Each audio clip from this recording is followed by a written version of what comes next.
Some artists have big picture window, and I just realized when I pulled this out that my grandson put handprints all over this. But that's the blizzard. This is after the fact.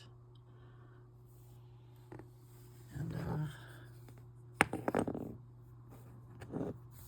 I was looking at this, and I saw this particular artifact in a photograph, and sometimes you see things in the photographs that you missed, and this is a tough one. So this way I kind of see like a bit of a deer head, but it's not that I noticed. I'm going to keep turning it and just show its different features. There's a bit of a human face there. So what these are is it's petrified animal skin.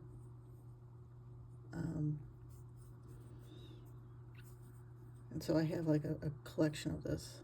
Well, how did I have it before? On this side, like if I held it this way, you have the nose here, the mouth here, eye there, and ear there. You can see this is layered. So that creates like a cat head.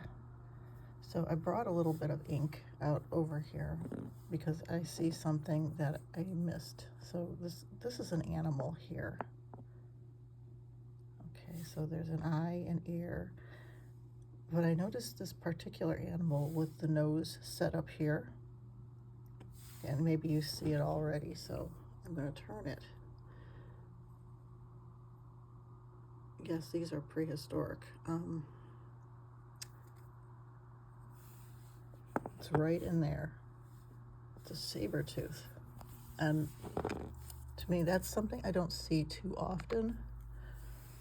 So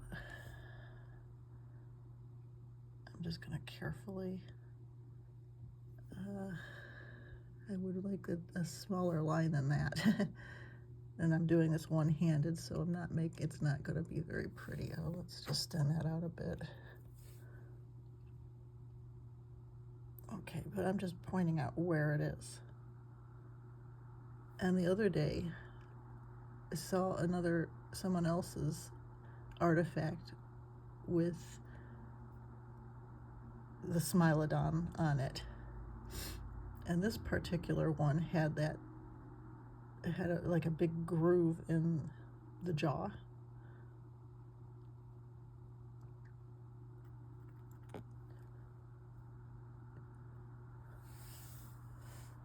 There it is. There's different kinds of these cats where you have like this particular one has a shorter face where the nose is like up here.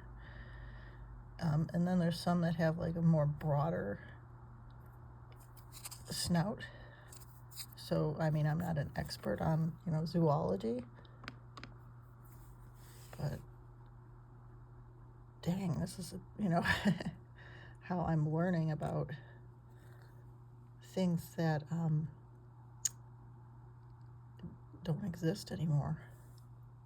That is too dang cool, right? All right, have a nice day, everyone.